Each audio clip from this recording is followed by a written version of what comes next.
Hello friends, SM academy या YouTube चॅनलमध्ये आपल्या सर्वांचं मनपूर्वक स्वागत। आजच्या व्हिडिओमध्ये आपण ग्राहक चळवळ हा चौथा घटक बघणार आहोत, जो GKNचा आहे आणि BTX 104चा आहे। ठीक आहे, विषयाला सुरुवात करण्यापूर्वी तुम्ही चॅनलवर नवीन असाल आणि चॅनलला अजूनही सबस्क्राइब केलेलं नसेल तर सबस्क्राइब करा, जेणेकरून तुम्हाला व्हिडिओचं नोटिफिकेशन मिळेल आणि व्हिडिओ लवकरात लवकर बघता येईल। आता प्रश्नाकडे जाऊया। ग्राहक म्हणजे काय? ग्राहक या संकल्पनेतील त्रिगुणात्मक स्वरूप स्पष्ट करा किंवा विशद करा। हा प्रश्न खूप महत्त्वाचा आहे। तर या ठिकाणी ग्राहक म्हणजे काय? आपण ग्राहकाला कंझ्युमर हा शब्द वापरतो। तर हा कंझ्युमर म्हणजे उपभोक्ता असतो। आणि उपभोक्ता कोण? तर वस्तूचा उपभोग घेणारा आणि त्या वस्तूची व सेवाची उपयुक्तता वापरणारा किंवा त्या वस्तूची उपयुक्ततेचा नाश करणारी व्यक्ती म्हणजे ग्राहक होय। लक्षात आलं? ग्राहक काय करत असतो? ग्राहकाला आपण उपभोक्ता किंवा कंझ्युमर म्हणतो। ठीक आहे, हा उपभोक्ता काय करतो? वस्तूचा उपभोग करून घेतो आणि त्या वस्तूमध्ये जे उपयुक्तता आहे, उपयुक्तता म्हणजे एखाद्या वस्तू, आता ही पेन, ठीक आहे, ह्या पेनचा उपयोग मी ह्या पेनमध्ये शाई असेपर्यंत करणार आहे, बरोबर आहे? म्हणजे ह्याची उपयुक्तता मी वापरणार आहे आणि एक वेळा या पेनमधली शाई संपली म्हणजे काय? उपयुक्ततेचा नाश करणारी व्यक्ती म्हणजे ग्राहक होय। उपयुक्तता संपली म्हणजे उपयुक्ततेचा मी काय केला? इथे नाश केलेला आहे। तर अशी व्यक्ती म्हणजे काय असते? ग्राहक असते। आणि ग्राहक हा शब्द या व्यापक विचारांचा निदर्शक आहे। आता व्याख्या काय येते ग्राहकाची? तर शरीर, मन, बुद्धी आणि आत्मा यांचे समाधान आणि मानवी कल्याणाचे अंतिम ध्येय गाठण्यासाठी अनेकविध वस्तू वा सेवा ग्रहण करणारा व्यक्ती म्हणजे ग्राहक होय। शरीर म्हणजे काय? जे काही आपण आपल्या शारीरिक म्हणजे कसं कपडे, चप्पल ह्या ज्या गोष्टी लागतात ते। मन म्हणजे काय? इथे आपण जसं म्युझिक ऐकतो, पिक्चर बघतो हे। बुद्धी म्हणजे अभ्यास करणे, नवीन नवीन ज्ञान। आत्मा आपण म्हणतो की माझ्या मनाला असं वाटत नाही, तसं वाटत नाही, माझ्या जसं की आत्म्याच्या ह्याच्यासाठी समाधानासाठी प्रयत्न केले जातात, भक्ती मार्ग। ह्या सर्व गोष्टींचा मिळून यांचं समाधान आणि मानवी कल्याणाचं अंतिम ध्येय गाठण्यासाठी अनेक वस्तू, हा व्यक्ती काय करतो? ग्राहक अनेक वस्तू वा सेवा वापरतो, त्यांचं ग्रहण करतो, त्याला आपण ग्राहक म्हणतो। लक्षात आलं? तर आता ग्राहकाचे त्रिगुणात्मक स्वरूप म्हणजे काय? तर याच्यामध्ये ग्राहकाचं मधले 3 महत्त्वाचे गोष्टी आहेत। ग्राहक हा राजा आहे, ग्राहक हा लोकशाहीची प्राणशक्ती आहे आणि ग्राहक हा भांडवल आहे, असा विचार श्री बिंदू माधव जोशी हे ग्राहक चळवळीचे ग्राहक पंचायतीचे हे काय होते? संस्थापक होते। ग्राहक चळवळ यांनी सुरू केलेली आहे। ठीक आहे, तर ग्राहक राजा म्हणजे काय? भांडवलशाही विचार प्रणालीनुसार ग्राहकाला राजा म्हणलं जातं आणि ग्राहक हा संपूर्ण अर्थव्यवस्थेमध्ये सार्वभौम घटक असतो, याच्यावर कोणाचंही बंधन नसतं। आता भांडवलशाही अर्थव्यवस्थे म्हणजे ज्या काही वस्तू निर्माण होतात ते सर्व ग्राहकाला केंद्रस्थानी मानूनच केले जातात। म्हणजे ह्या व्यक्ती ग्राहक विकत घेऊ घेईल ह्या म्हणजे त्याच्या गरजा काय आहेत, कुठल्या प्रकारची वस्तू त्याला गरजेची आहे, या गोष्टींकडे लक्ष देऊन वस्तूची निर्मिती केली जाते, विक्री केली जाते किंवा सेवा निर्माण केल्या जातात। लक्षात आलं? ग्राहक खरेदी करतात त्याच्यामुळे फायदा कोणाला होतो? उत्पादकाला होतो आणि विक्रेत्याला होतो, बरोबर आहे? मग उत्पादकाला कसा होतो? तर उत्पादन करणारा तो उत्पादक आणि विक्री करणारा तो विक्रेता। ठीक आहे, आणि ग्राहकांच्या आणि ह्या उत्पादक आणि विक्रेत्याचं अस्तित्व ग्राहकावर अवलंबून असतं। ग्राहकांनी जर खरेदीच केली नाही तर उत्पादन होणार नाही, तिथे उत्पादकांचा विकास होणार नाही। तसंच विक्रेत्याकडून आपण जर वस्तू विकत घेतली नाही तर त्याचाही विकास होणार नाही। ग्राहक आहेत म्हणून आर्थिक व्यवहार आहेत, ग्राहकच नसतील तर आर्थिक व्यवहार होणार नाहीत। तर या ठिकाणी ग्राहक हा राजा आहे हे स्पष्ट होतं। ग्राहक ही लोकशाहीची प्राणशक्ती आहे। लोकशाहीची प्राणशक्ती कसं? ग्राहकाला जसं महत्त्व आहे बघा। जसं आपण मतदान करतो आणि निवडून देतो राजकीय नेत्याला, तसं ग्राहक सुद्धा वस्तू खरेदी करतो आणि अर्थव्यवस्थेमध्ये पैसे टाकत असतो। ठीक आहे, म्हणजे राजनैतिक क्षेत्रातला मतदार हाच आर्थिक क्षेत्रामध्ये ग्राहक असतो. लोकशाहीतील मतदाराचे दुसरे नाव म्हणजे ग्राहक. लोकशाहीतील मतदाराचे दुसरे नाव काय आहे तर ग्राहक आहे. तर ग्राहक काय असतो?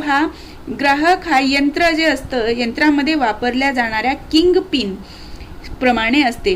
किंग पिन म्हणजे काय? राजाची पिन. ठीक आहे. आता हा राजा काय करत असतो? आपल्या भोवती सर्वांना फिरवत असतो, बरोबर आहे.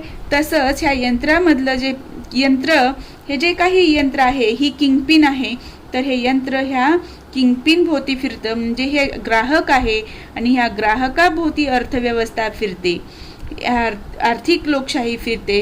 ग्राहक म्हणेल त्या पद्धतीने अर्थव्यवस्थेला वळण मिळतं.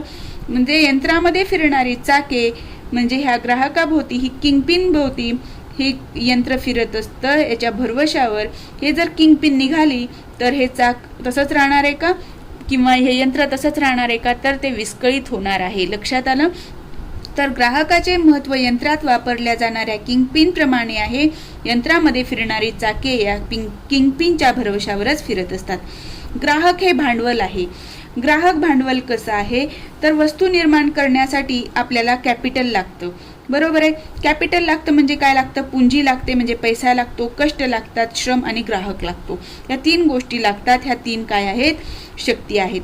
मग पुंजी कोणाची असते? कारखानदाराकडे असते. ती पुंजीचे मालक असतात. श्रम कोण करतं? कामगार करतात, म्हणजे ते श्रमाचे मालक असतात. आणि ग्राहक जो आहे तो उपभोगाचा घटक आहे. ह्या 3ही गोष्टी एकमेकांवर अवलंबून असतात आणि ह्या परस्परांचे विश्वस्त असावेत. म्हणजे विश्वस्त म्हणजे काय? कारखानदाराला माहिती आहे की कामगार काम करेल, म्हणून तो वस्तू निर्माण करण्याचा निर्णय घेतो आणि ग्राहक ते विकत घेईल अशी अपेक्षा करतो. आणि ग्राहकाला काय वाटतं?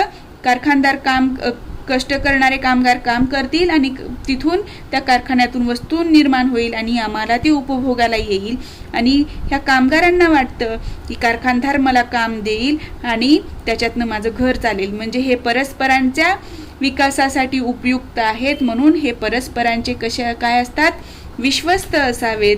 आणि ग्राहक नसतील तर उत्पादनाचं चक्रच फिरणार नाही, बरोबर आहे. म्हणून कन्झ्युमर इज कॅपिटल हे श्री बिंदू माधव जोशी जे ग्राहक पंचायतीचे संस्थापक आहेत त्यांनी म्हणलेलं आहे. ग्राहक हे भांडवल आहे. यांच्यातला समन्वय आणि संतुलन याच्यातून शोषणमुक्त कल्याणकारी अर्थव्यवस्थेची कल्पना साकार होऊ शकते. लक्षात आलं? आता यावर आधारित कुठले प्रश्न येऊ शकतात ते बघा.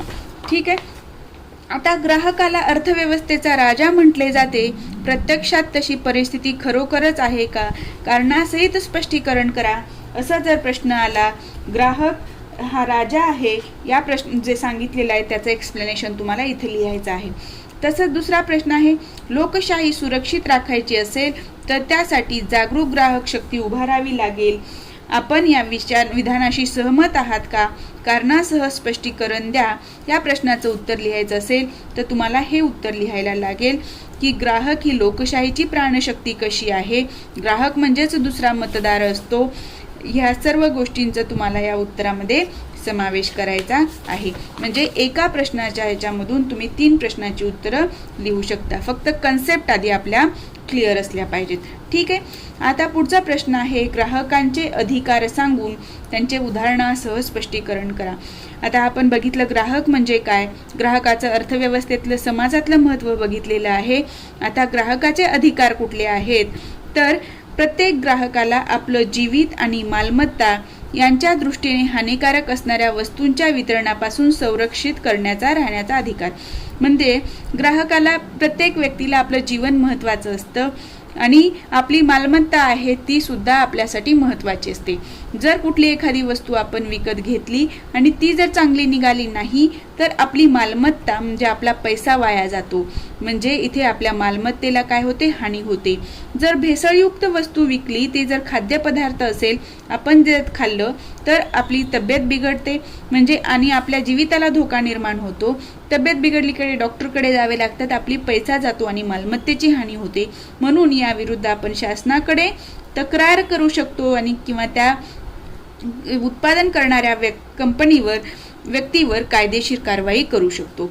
दुसरे अधिकार काय आहे ग्राहकाचा तर मालाचा दर्जा, परिणाम, उपयुक्तता, गुणकारकता, शुद्धता, किंमत याबद्दलची माहिती मिळवण्याचा अधिकार. आपण दुकानात गेल्यानंतर आपण विचारत असतो ह्याची किंमत काय आहे, याचे हे काय आहेत, क्वालिटीज काय आहेत, हे किती काळ उपयोगाला येऊ शकतं, त्याची किंमत कशी आहे, दुसऱ्या दुकानात जाऊन परत विचारतो. ह्या ज्या गोष्टी आहेत ते मिळवण्याचा ग्राहकाचा अधिकार असतो. गॅरंटी आणि वॉरंटी ह्या महत्त्वाच्या असतात. आणि संवेष्टित वस्तूचे अधिनियम 1977 या कायद्यान्वये ग्राहकाला सर्व त्या वस्तूबद्दल माहिती असावी. संवेष्टित म्हणजे पॅकिंग केलेल्या वस्तू असतात त्याच्यावर बघा सगळी माहिती असते. कुठला कंटेंट आहे, कधी पॅक केलेली आहे, किती किंमत आहे, त्यामध्ये कुठल्या कंपनीनं ते उत्पादन केलेलं आहे. तर ही माहिती आपल्याला याद्वारे मिळत असते आणि तो ग्राहकाचा अधिकार असतो. रास्त किमतीला विविध वस्तू सेवा मिळू शकतील याची हमी मिळण्याचा अधिकार. म्हणजे कृत्रिम टंचाई न करता, साठवणूक न करता, साठेबाजी न करता लोकांना वस्तू वेळेत मिळाल्या पाहिजेत आणि योग्य किमतीत मिळाल्या पाहिजेत. म्हणजे ग्राहकांचं शोषण होता कामा नये. आता चौथा पॉइंट आहे आपले म्हणणे मांडण्याचा अधिकार. एखादी वस्तू आपल्याला जर बिघडलेली मिळाली तर आपण तक्रार करू शकतो. एखाद्या व्यावसायिकानं आपल्यावर अन्याय केला तर आपण ग्राहक तक्रार निवारण मंच किंवा ग्राहक तक्रार निवारण आयोगाकडे आपलं मत मांडू शकतो आणि त्याविरुद्ध आपण अपील करू शकतो. पाचवा आहे अनुचित व्यापार प्रथा किंवा शोषण याविरुद्ध दाद मागण्याचा हक्क. अनुचित व्यापार प्रथा म्हणजे काय? आपण विनाकारण साठेबाजी करून ठेवली आणि विनाकारण कृत्रिम टंचाई निर्माण करणं या विरुद्ध आपण म्हणतो बघा, कांदे साठवून ठेवले आणि तिथे धाड टाकली, कांद्याच्या किमती वाढल्या वगैरे, तर ते कुठल्या कायद्यान्वये होतं? तर मक्तेदारी व अनिष्ट निर्बंधक व्यापार पद्धती कायदा 1969 अन्वये ह्या गोष्टी घडत असतात आणि तो ग्राहकाचा अधिकार असतो. ग्राहक शिक्षणाचा हक्क.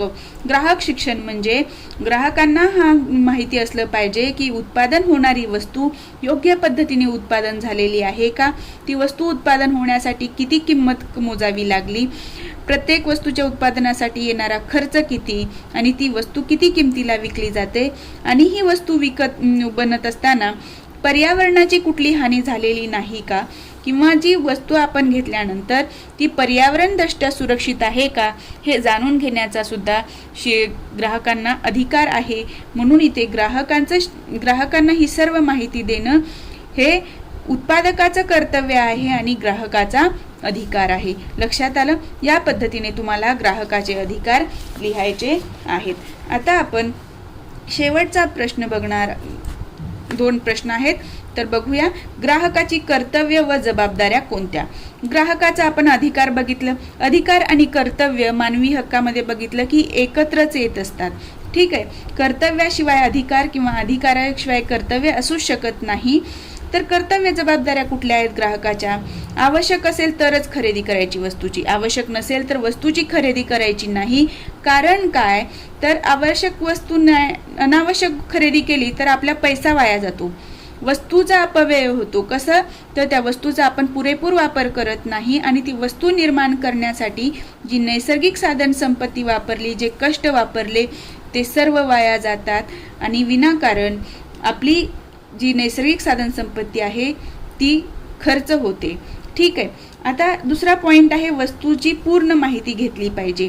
आपण वस्तू कुठलीही खरेदी करण्यापूर्वी त्या वस्तूविषयी माहिती करून घेतलं पाहिजे. वस्तूची किंमत योग्य असल्याची खात्री करून घेणे हे आपलं कर्तव्य आहे. पावतीशिवाय खरेदी न करणे. पावती हे आपल्यासाठी पुरावा असतो की आपण ती वस्तू त्या व्यक्तीकडून खरेदी केली आहे यासाठी.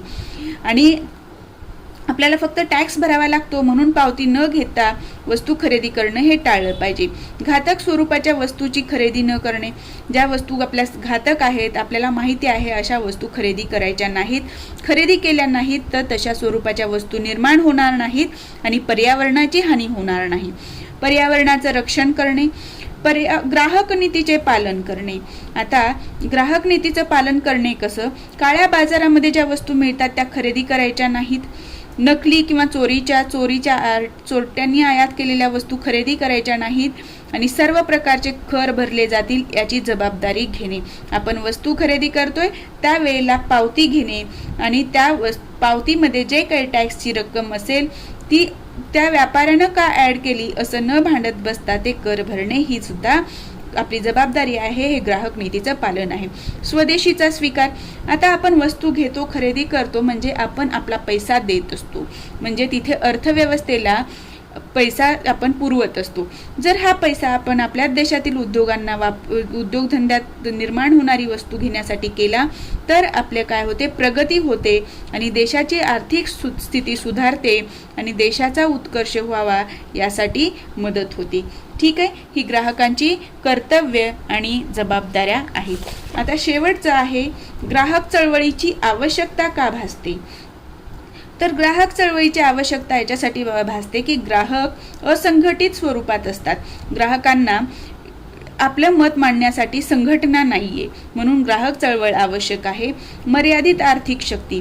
ग्राहकाला एखादी गोष्ट खराब मिळाली किंवा त्याच्यावर अन्याय झालेला असेल, त्याचं नुकसान झालेलं असेल तर तो कारखानदाराविरुद्ध, उत्पादकाविरुद्ध कंप्लेंट करू शकत नाही, कारण त्याला माहिती आहे की त्या व्यक्ती शक्तिशाली आहेत, आर्थिकदृष्ट्या बलवान आहेत आणि हे त्यांचं दडपण करू शकतात.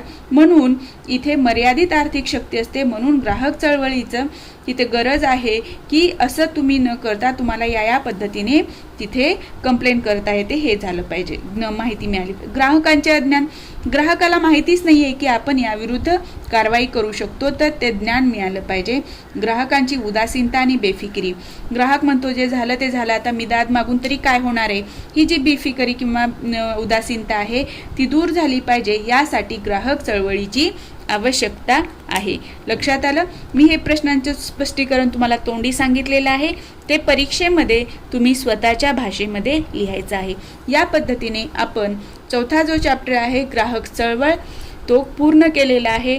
या व्यतिरिक्त या चॅप्टरमधलं तुम्हाला काही येणार नाहीये. ठीक आहे, इथे सर्व प्रश्न आणि सर्व चॅप्टरमधला कंटेंट कव्हर झालेला आहे. आज आपण इथेच थांबू. नेक्स्ट व्हिडिओमध्ये आपण नेक्स्ट पार्ट कंटिन्यू करूयात. तुम्ही जर चॅनलवर नवीन असाल आणि चॅनलला अजूनही सबस्क्राईब केलेलं नसेल तर सबस्क्राईब करा, जेणेकरून तुम्हाला व्हिडिओचं नोटिफिकेशन वेळेत मिळतील आणि व्हिडिओ लवकरात लवकर बघता येईल.